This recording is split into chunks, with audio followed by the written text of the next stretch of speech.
Moving on to other stories, foreign investment banks and financial institutions are offering a bleak outlook for Korea in the third quarter.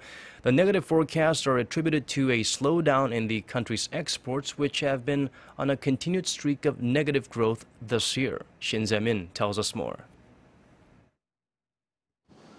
Korea's slowing exports are threatening its economic recovery, according to bleak third-quarter forecasts.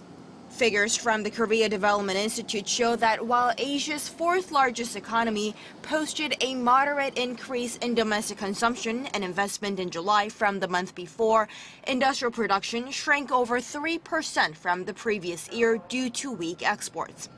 Korea's outbound shipments fell nearly 15% in August from the year before, continuing an 8-month streak of negative growth, the fastest pace of decline in 6 years.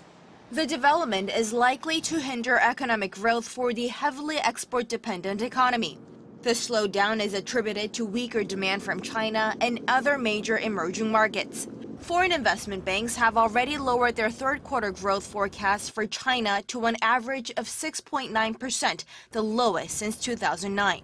As China is a primary destination for the largest chunk of Korea's exports, the slowdown has also tugged on Korea's economic growth outlook.